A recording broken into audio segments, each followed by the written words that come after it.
नमस्कार, good morning. स्वागत है आप सभी का। मैं हूं आपके साथ हितेश व्यास। 8 बजने को हैं और वक्त हो चला है मध्य प्रदेश की तमाम अहम खबरों से आपको रूबरू कराने का।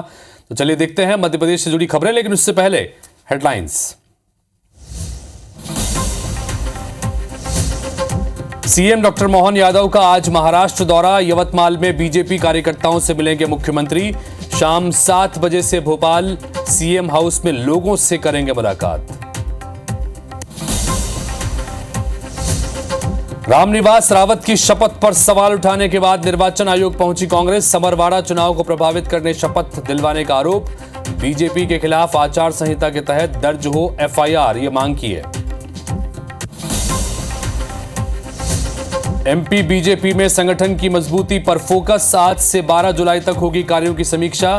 कल से चलेगा बैठकों का दौर। हारे बूथों पर होगी चर्चा। मां ताप्ती पर पंडित प्रदीप मिश्रा की विवादित टिप्पणी का मामला सुलझा। ताप्ती मंदिर के पुजारी ने कुबेरेश्वर धाम में की मुलाकात। विवाद अब खत्म। इंडियन मुजाहिदीन के आतंकी फैजान से पूछताछ में बड़ा खुलासा। आतंकियों के नंबर सर्च करता था आरोपी। बच्चों का करता था ब्रेन वॉश। आतंकी फैजान से एमपी एटीएस की पूछताछ जारी। मध्य प्रदेश में बारिश का दौर जारी। छिंदवाड़ा समेत 18 जिलों में भारी बारिश का अलर्ट। ग्वालियर चंबल में पिछले 4 दिन से हो रही है तेज बारिश।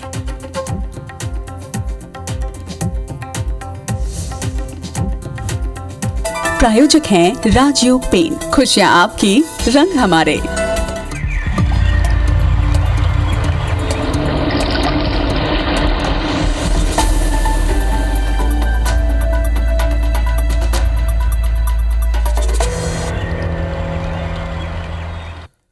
गुड मॉर्निंग मध्य प्रदेश के खबरों के सिलसिले को शुरू करते हैं ग्वालियर से। पहली खबर, जहां पर 3 बदमाशों ने कार में तोड़फोड़ की है।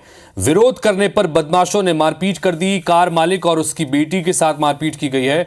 शोर मचाने पर बाइक सवार बदमाश फरार हो गए। कार में तोड़फोड़ करने का वीडियो भी सामने आया है। पुलिस ने अज्ञात बदमाशों पर मामला दर्ज किया है। गोला का मंदिर थाने के गोवर्धन कॉलोनी का यह मामला बताया जा रहा है। तो ग्वालियर से आपको यह खबर दिखा रहे हैं, जहां पर 3 बदमाशों ने कार में तोड़फोड़ की है। विरोध करने पर बदमाशों ने मारपीट भी कर दी। कार मालिक और उसकी बेटी के साथ मारपीट की गई है। शोर मचाने पर बाइक सवार बदमाश वहां से फरार हो गए। कार में तोड़फोड़ करने का यह वीडियो वहां लगे सीसीटीवी में कैद हुआ है। पुलिस ने अज्ञात बदमाशों के खिलाफ मामला दर्ज किया है। गोला का मंदिर थाने के गोवर्धन इलाके का मामला। अब क्या वजह रही ये समझ से परे है, क्योंकि इतने बड़े बड़े पत्थर लाकर इस कार के ऊपर जो है पटके गए इन बदमाशों द्वारा, और जब विरोध और उसकी बेटी के साथ मारपीट तक की गई।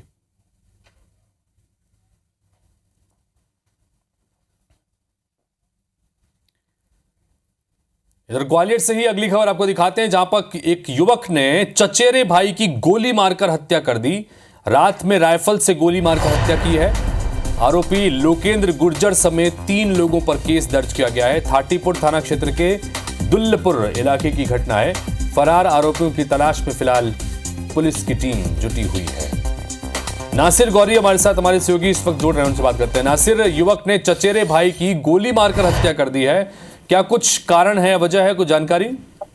देखिए, जमीनी विवाद को लेकर ये विवाद भाइयों के बीच में चला आ रहा था एक लंबे समय से, और कल देर रात फिर से इनके बीच में विवाद हुआ। तो उसमें नरोत्तम गुर्जर की लोकेंद्र गुर्जर ने गोली मारकर हत्या कर दी। इस पूरे मामले में 3 और आरोपी नामजद किए गए हैं, जिनकी तलाश में जो थाटीपुर थाना पुलिस है वो अलग अलग सर्च ऑपरेशन कर रही है। और जैसा कि कल देर रात पहले तो बुलाया गया था नरोत्तम गुर्जर को वैसी बातचीत के लिए कि जो उनका विवाद है उसको सुलझा लिया जाए, लेकिन दोनों के बीच में फिर दोबारा से विवाद शुरू हो गया। और उसके बाद उसने अपने जो लोकेंद्र गुर्जर ने 315 की बोर की जो बंदूक थी उससे गोली मार दी। लहूलुहान हालत में नरोत्तम गुर्जर को अस्पताल ले जाया गया, जहां पर उसे मृत घोषित कर दिया गया। हालांकि दुल्लपुर जो गांव है वहां पर अब तनाव की स्थिति है। भारी पुलिस फोर्स है वहां पर तैनात कर दिया गया है, और पुलिस ने एडिशनल गश्त भी है वो भी शुरू कर दी है, क्योंकि वो एक कम्युनिटी यानी कि लगातार इन दोनों जो परिवार है उनमें वर्चस्व की लड़ाई चल रही थी, और जमीन को लेकर मुख्य बात सामने निकल कर आ रही है कि उसी को लेकर ये सारा विवाद था। जी नासिर, बहुत शुक्रिया इस तमाम जानकारी के लिए आपका।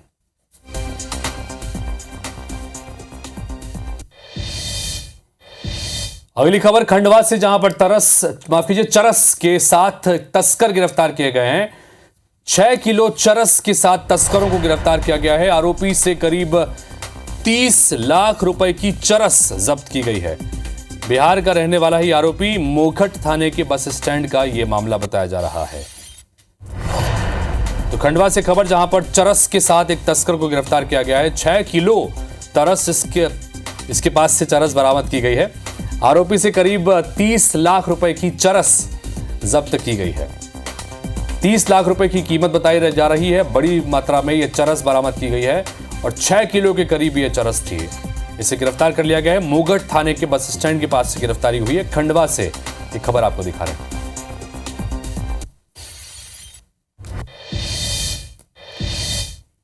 इधर भोपाल से महत्वपूर्ण खबर, जहां पर कांग्रेस ने निर्वाचन आयोग से शिकायत की है। रामनिवास रावत के शपथ लेने के बाद कांग्रेस ने आरोप लगाए हैं कि अमरवाड़ा चुनाव को प्रभावित करने के मकसद से यह शपथ दिलवाई गई है। मतदान के 2 दिन पहले ही चुनाव को प्रभावित करने के लिए ऐसा किया गया।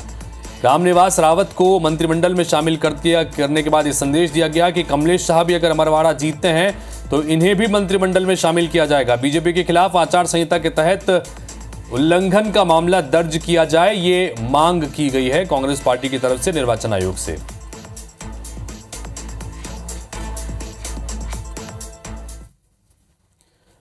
और इन सब के बीच एक बड़ी खबर आपको दिखा दें, जैसा कि हम कल से ही कह रहे थे कि रामनिवास रावत ने विधायक पद से इस्तीफा दे दिया है। रामनिवास रावत ने विधायक पद से इस्तीफा दिया है। विधानसभा सचिवालय को अपना इस्तीफा भेज दिया है। विधायक पद से इस्तीफा नहीं देने पर ही सवाल खड़े हो रहे थे, क्योंकि कांग्रेस के विधायक रहते हुए मंत्री पद की शपथ रामनिवास रावत ने ली थी, जिसको लेकर कांग्रेस ने भी आपत्ति दर्ज कराई कि कांग्रेस पार्टी के विधायक रहते हुए सरकार में मंत्री कैसे बन सकते हैं। निर्वाचन आयोग में इस मामले में शिकायत भी की गई थी और इन सब के बीच उनके निर्वाचन को शून्य घोषित करने की मांग भी विधानसभा अध्यक्ष निर्वाचन आयोग से की गई। हालांकि इन सब के बीच रामनिवास रावत ने अब इस्तीफा दे दिया है। जैसा कि हम लगातार कल भी आपसे बता रहे थे, जब शपथ ग्रहण हो रही थी कि शपथ होने के बाद उन्हें अब इस्तीफा देना होगा। संवैधानिक नियम यही है, क्योंकि दल बदल कानून के तहत चूंकि कांग्रेस पार्टी से चुनाव जीत कर आए थे विजयपुर सीट से, तो ऐसे में बीजेपी में शामिल हुए लेकिन इस्तीफा नहीं दिया था और संवैधानिक तौर पर इस्तीफा देना जरूरी है। दल बदल नियम के तहत अगर आप पार्टी बदलते हैं तो फिर आपकी सदस्यता चली जाती है नियम के तहत। और इस लिहाज से मंत्री पद की शपथ लेने के बाद आज इस्तीफा दे दिया। अब उपचुनाव का ऐलान होगा, उपचुनाव में जाना होगा, चुनाव जीत कर फिर से आना होगा। दुष्यंत पराशर हमारे सहयोगी जुड़ गए, उनकी बात करते हैं। दुष्यंत, 2 खबरें। एक तो ये कि कांग्रेस पार्टी ने शिकायत दर्ज कराई है निर्वाचन आयोग में। कांग्रेस ये कह रही है कि भाई अमरवाड़ा के उपचुनाव को प्रभावित करने के मकसद से ठीक 2 दिन पहले ये उनसे शपथ करवाई गई। और दूसरा ये कि फाइनली, जैसा हम कल से भी चर्चा कर रहे थे, उन्होंने इस्तीफा दे दिया है विधायक पद से। जानकारी दीजिए।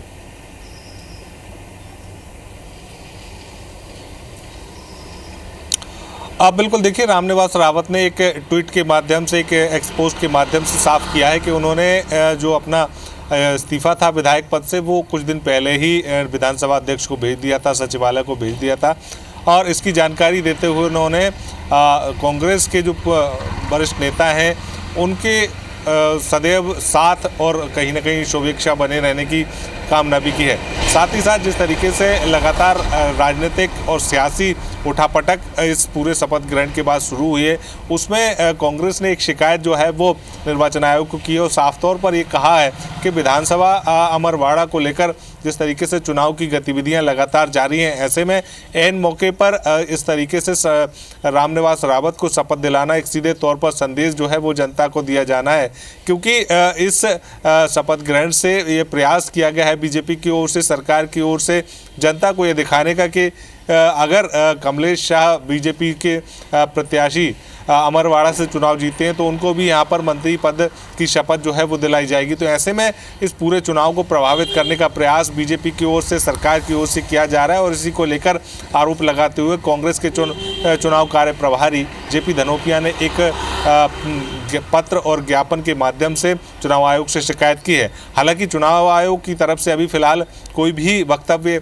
इस पूरी शिकायत को लेकर जारी नहीं किया गया है, लेकिन जिस तरीके से लगातार सियासी उठापटक जारी है, सिर्फ एक जानकारी दीजिए कि आपने जैसा बताया कि जो इस्तीफा उन्होंने जानकारी दी है वो ये बता रहे हैं कि उन्होंने कुछ दिन पहले इस्तीफा दिया, यानी कि वो ये बताने की कोशिश की इस्तीफा देने के बाद ही मंत्री पद की शपथ ली है। क्या ये जानकारी है?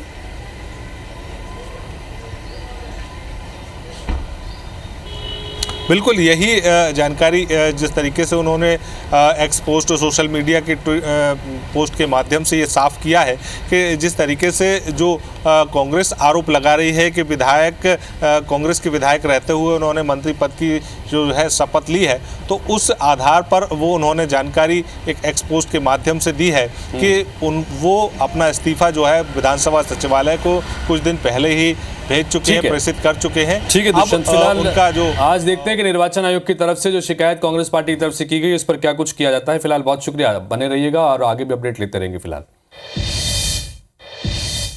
तो कुल मिलाकर रामनिवास रावत ने इस्तीफा ले दिया है और उन्होंने जानकारी दी है कि उन्होंने इस्तीफा कुछ दिन पहले भेजा था, यानी कि मंत्री पद की शपथ लेने से पहले उन्होंने इस्तीफा दे दिया था। उनकी तरफ से यह बताया गया है। कांग्रेस ने यही आपत्ति दर्ज की थी कि भाई कांग्रेस विधायक रहते हुए कैसे वो मंत्री पद की शपथ ले सकते हैं। बहरहाल अमरवाड़ा की बात करते हैं। अमरवाड़ा विधानसभा उपचुनाव के लिए कल शाम प्रचार का शोर थम गया। अब प्रत्याशी डोर टू डोर कैंपेन वहां पर कर रहे हैं। उपचुनाव को लेकर कांग्रेस और बीजेपी ने पूरी तरह से अपनी ताकत झोंकी है। यहां 10 जुलाई को यानी कल उपचुनाव के लिए वोटिंग होनी है। मध्य प्रदेश के मुख्यमंत्री मोहन यादव ने सोमवार को अमरवाड़ा में बीजेपी प्रत्याशी के समर्थन में रोड शो किया। अमरवाड़ा में भाजपा उम्मीदवार कमलेश शाह, कांग्रेस उम्मीदवार धीरेन्द्र शाह और गोंडवाना गणतंत्र पार्टी के कैंडिडेट देव रावेन भलावी के बीच में मुकाबला है। उपचुनाव के नतीजे 13 जुलाई को ही घोषित कर दिए जाएंगे।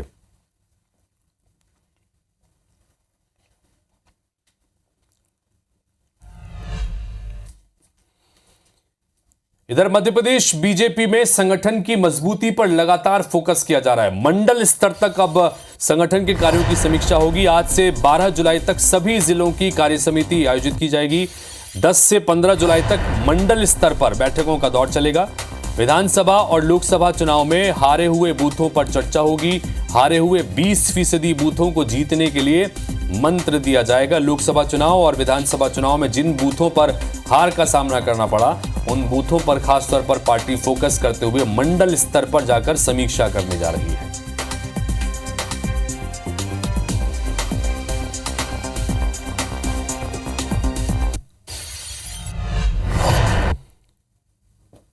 इधर मध्य प्रदेश के मुख्यमंत्री डॉक्टर मोहन यादव जनता के लिए कितने संवेदनशील हैं, यह नजारा अमरवाड़ा में देखने को मिला। अमरवाड़ा चुनाव प्रचार के दौरान यहां एक महिला ने मुख्यमंत्री के काफिले को रुकवा लिया।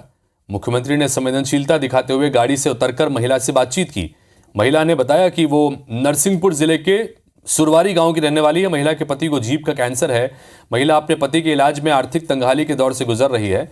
ऐसी स्थिति है कि वो अब पति का इलाज तो क्या घर में पेट भर खाना बनाने की स्थिति में भी नहीं है। इसलिए परेशान होकर उसने सीएम के काफिले को रोकने की हिम्मत जुटाई।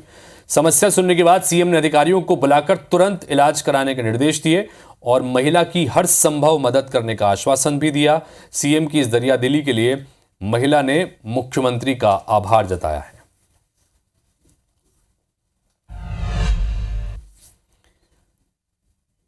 इधर मुख्यमंत्री डॉक्टर मोहन यादव आज महाराष्ट्र के दौरे पर रहेंगे। नागपुर में स्थानीय कार्यक्रम में शिरकत करेंगे। बीजेपी कार्यकर्ताओं से मुलाकात करेंगे और दोपहर 12:30 बजे नागपुर से वापस भोपाल के लिए रवाना हो जाएंगे। शाम 7 बजे सीएम हाउस में लोगों से मुलाकात का उनका कार्यक्रम है। तो सीएम डॉक्टर मोहन यादव का आज महाराष्ट्र दौरा है। नागपुर में स्थानीय कार्यक्रम में शिरकत करेंगे और उसके बाद कार्यकर्ताओं से भी यहां पर मुलाकात करेंगे और 12:30 बजे के आसपास नागपुर से वापस भोपाल के लिए रवाना होंगे और शाम 7 बजे सीएम हाउस में भोपाल में कुछ कार्यक्रम है जिसके तहत अलग अलग कार्यक्रमों में शिरकत करेंगे और आम लोगों से भी यहां पर मुलाकात करेंगे।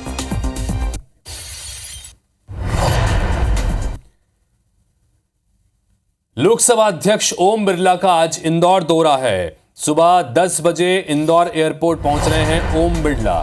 एक पेड़ मां के नाम अभियान के तहत पौधारोपण यहां पर करने जा रहे हैं। नगर निगम में आयोजित इस कार्यक्रम में नगर निगम में जो कार्यक्रम आयोजित किया गया है उसमें भी शामिल होने के लिए लोकसभा अध्यक्ष ओम बिरला पहुंचे हुए हैं। सुबह 10 बजे इंदौर एयरपोर्ट पर पहुंचेंगे बिरला और उसके बाद में यहां से एक पेड़ मां के नाम अभियान के तहत पौधारोपण करने के लिए पहुंचेंगे। नगर निगम के एक कार्यक्रम में भी उनको आमंत्रित किया गया।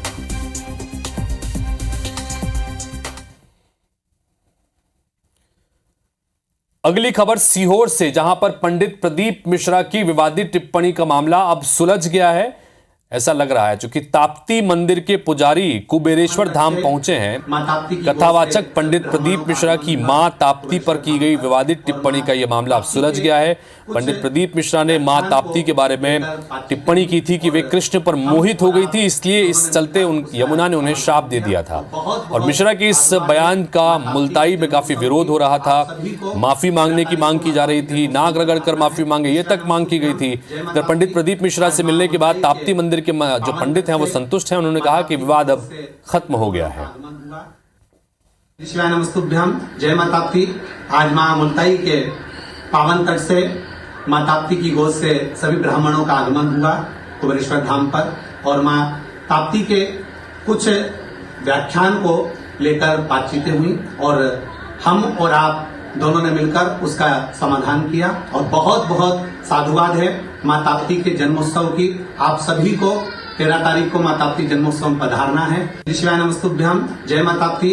आज मां मुल्ताई के पावन तट से मां ताप्ती की गोद से सभी ब्राह्मणों का आगमन हुआ कुबेरेश्वर धाम पर, और मां ताप्ती के कुछ व्याख्यान को लेकर बातचीतें हुई और हम और आप दोनों ने मिलकर उसका समाधान किया। और बहुत बहुत साधुवाद है मां ताप्ती के जन्मोत्सव की। आप सभी को 13 तारीख को मां ताप्ती जन्मोत्सव में पधारना है।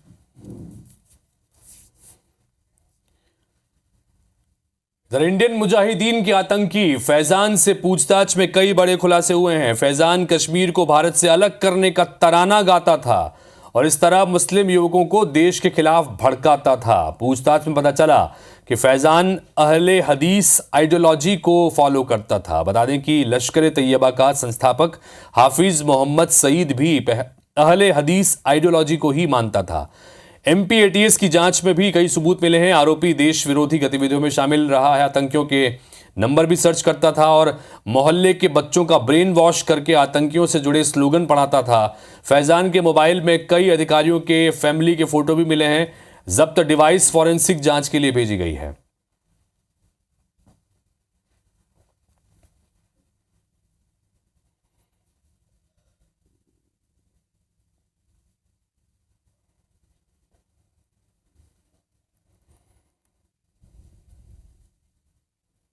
गिरफ्तार केवल फैजान ही हुआ था। इनके कई सहयोगियों से हमने पूछताछ की है। अगर किन्हीं पे भी कोई लीड मिलेगा तो हम कार्रवाई करेंगे। किसी एक व्यक्ति से इसमें बात किया है जिसके बारे में वो ज्यादा बता नहीं पा रहा। अभी वो विवेचना का पार्ट है।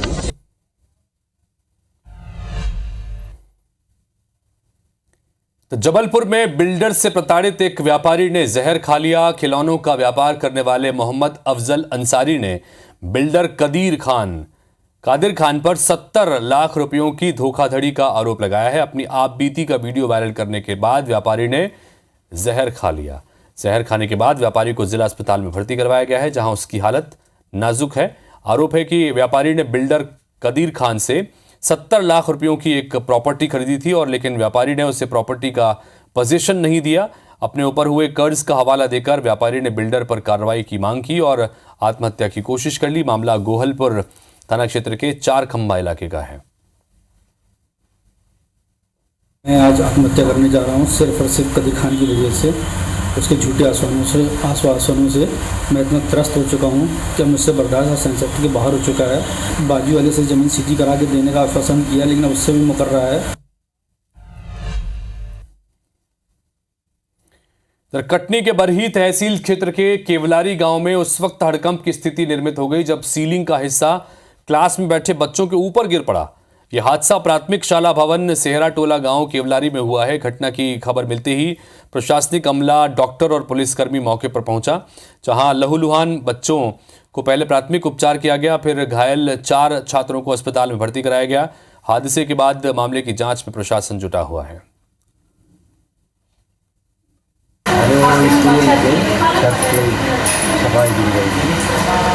कहाँ की स्कूल है? केवलारी सहरा। कितने बच्चे घायल, कितने बच्चे थे? हो गए 10।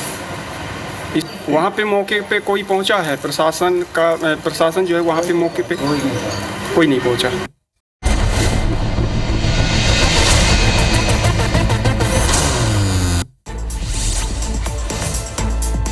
छत्तीसगढ़ में साय कैबिनेट की आज दोपहर 3 बजे से मंत्रालय में बैठक होगी, जहां विधानसभा के आगामी मानसून सत्र की तैयारी की समीक्षा के साथ कई अहम मुद्दों पर चर्चा होगी। छत्तीसगढ़ कांग्रेस आज और कल मैराथन बैठक करेगी। बैठक में पूर्व सीएम भूपेश बघेल समेत वरिष्ठ नेता, जिला अध्यक्ष शामिल होंगे। कल रायपुर दक्षिण उपचुनाव को लेकर बैठक होगी। डिप्टी सीएम अरुण साव आज दिल्ली दौरे पर रहेंगे। जल जीवन मिशन की समीक्षा बैठक में शामिल होंगे। पत्थल गांव के बगिया गांव में मुख्यमंत्री कैंप कार्यालय में लोगों की समस्याओं का लगातार समाधान किया जा रहा है, जिससे लोग खुश हैं। वहीं सोमवार को सीएम की पत्नी कौशल्या साय ने एक दिव्यांग को बैटरी चालित ट्राईसाइकिल दी। छत्तीसगढ़ के डिप्टी सीएम विजय शर्मा सोमवार को कवर्धा दौरे पर रहे। इस दौरान वो कई कार्यक्रमों में शामिल हुए। उन्होंने बोडला में 48,42,000 की लागत से बालिका आवासीय विद्यालय का लोकार्पण किया। राजिम के फिंगेश्वर में पशु तस्करी कर रहे 2 आरोपियों को पुलिस ने गिरफ्तार किया। पुलिस के मुताबिक आरोपी क्रूरतापूर्वक वाहन में ठूस कर 6 मवेशियों को उड़ीसा से कत्ल खाने ले जा रहा था। भिलाई में स्टंटबाजों पर पुलिस ने कार्रवाई की है। शराब के नशे में कार सवार स्टंट करते वीडियो बना रहे थे। सूरजपुर में एसडीएम द्वारा कांग्रेस कार्यकर्ता से मारपीट के मामले में प्रदेश कांग्रेस कमेटी ने 9 सदस्यीय टीम गठित की है। महिला वकील के साथ हुए दुर्व्यवहार को लेकर गौरेला पेंड्रा मरवाही जिला अधिवक्ता संघ ने प्रदर्शन किया। संघ का कहना है कि महिला अधिवक्ता को गौरेला पुलिस ने झूठे प्रकरण में फंसाने और गिरफ्तार कर अपमानित किया है। राजनांदगांव में छत्तीसगढ़ अनुसूचित जनजाति शासकीय सेवक ने पदोन्नति करने और फर्जी जाति प्रमाण पत्र धारियों के खिलाफ कार्रवाई की मांग को लेकर कलेक्टर को ज्ञापन सौंपा। बलरामपुर जिले के बूढ़ा बगीचा में एक ग्रामीण की कुएं में लाश मिली है। परिजनों ने हत्या की आशंका जताई है। पुलिस ने पोस्टमार्टम के लिए शव को भेजा है। गनियारी में बने पीएम आवास में रहवासियों को पानी नहीं मिलने से काफी समस्या का सामना करना पड़ रहा है। शिकायत के बावजूद नगर निगम के अधिकारी ध्यान नहीं दे रहे हैं।